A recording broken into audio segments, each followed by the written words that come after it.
Peter, what do you mean by health and energy through information? Well, we've changed the ball game a little bit because you're used to the natural therapist idea that the control framework of the body is in fact diet and nutrition. And this doesn't go far enough. Then we've got the paradigm of medicine, which is 1955 Crick, that the body's controlled by enzymes and hormones. That isn't quite adequate, and we're saying there's something else that has never been addressed. And this is the exciting bit. We've found that you can go further and that there is a higher level of control in the body. Like when you're sick, something's gone wrong with the control system. Something's gone wrong with the software control of your body. And how are we going to fix it? Are we going to use diet, or are we going to use enzymes, hormones, or in other words, medical treatment? There's something else which has never been tried. We've never used energy as such with information as such before. It is really quite a breakthrough. What science is NES Health based on? What discoveries? We didn't think there was any science when I discovered what was going on. We discovered structure where we weren't expecting structure to be found. I was doing strange experiments with little ampules and so on. What we've done since 2003 is go through the science literature to find out how on earth could I find structure in an energetic hologram of the body, which you would expect might be chaotic. If there's a structure, it means there's science. So science is about finding the rules in systems. It's getting a bit academic. There are three wonderful scientists that we've found. There are three wonderful scientists that we've uncovered in our research. First of all, Alexander Gurwitch, 1923, discovered that the body emits ultraviolet light and that this affects the division of the cell. In other words, the body is affected by light, which is emanating from the body. It's not being absorbed, it's being radiated. Once you get energy moving, you've got a field. So my case is that we do have a body field, and we have to learn how to correct what's going wrong, and then we can cure diseases.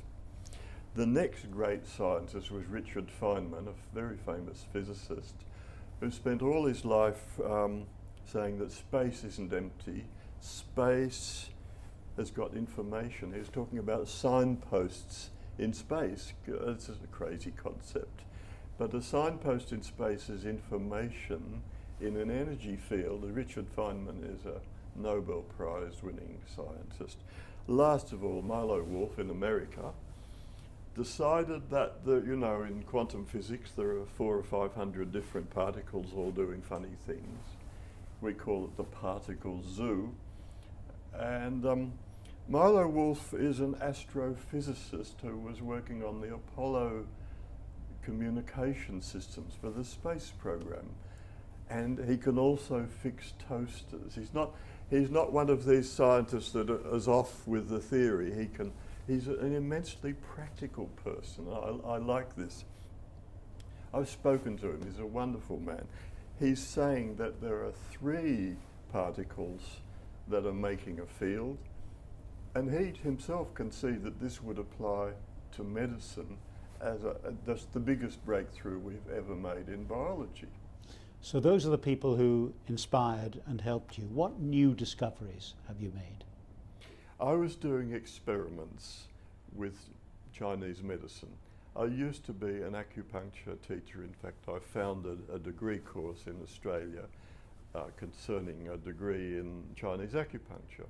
And I was never happy with the explanations. And I began to do scientific experiments to see what was really going on. This is 1983. Then by 1990 something, I was able to say, I think we've got some structure. A repeatable structure started to come out of what I thought. The idea of Chinese medicine is in fact a primitive idea of the body field. And I found structure, I found repeatability, and I found what you might call ordinality. In other words, in space, it's organised like so many ancient languages, it's organised from right to left, not left to right.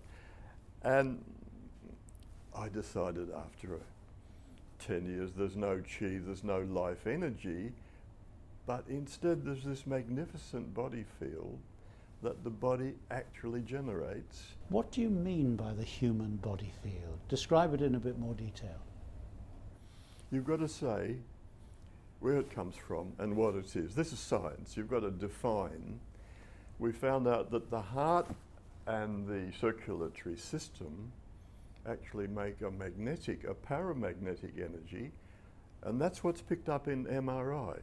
There's nothing mysterious about it. It can be measured.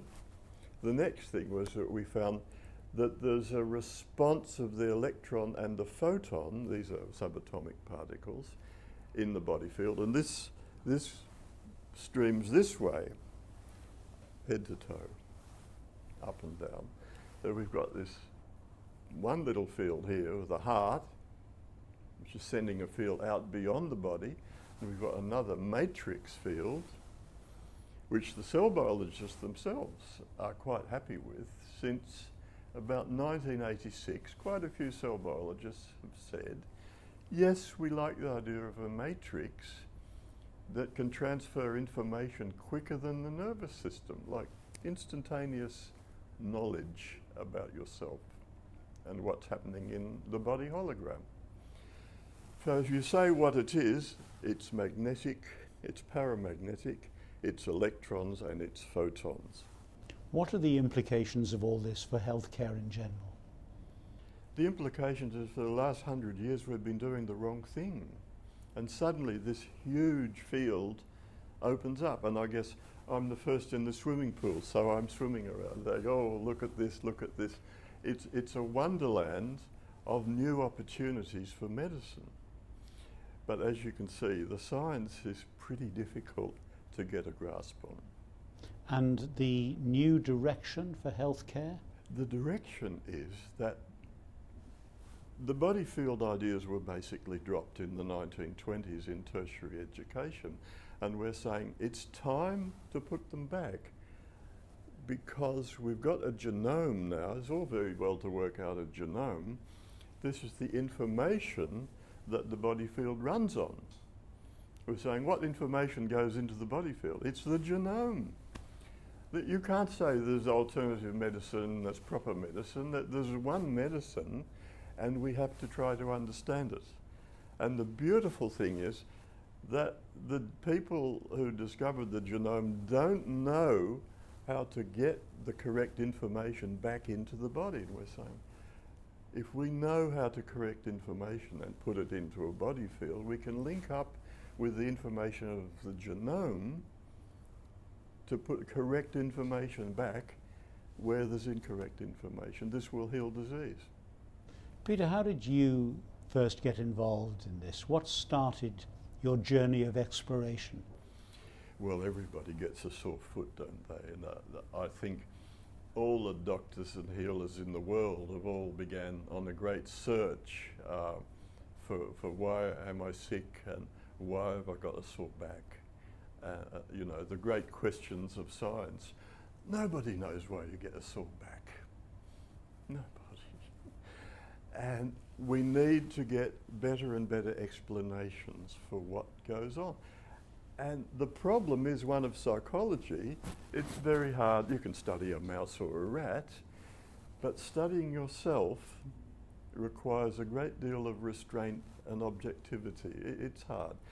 And I guess, well, I got interested in yoga, I got interested in Chinese medicine. I kept thinking, why don't I have any energy? Why do I feel tired all the time? Why have I got chronic fatigue? What's going on? By the time I met Harry Massey, I had some answers. And Harry's better and works 12 hours a day instead of about 1. And I'm the same. I've recovered energy and we've been able to heal it. healing is a great joy. And I think a lot of this has been lost in the idea of what I call the great split, of saying there's the physical part of us and then there's the mental part. But when you get a body field, they're exactly the same thing, because it's all turns into information.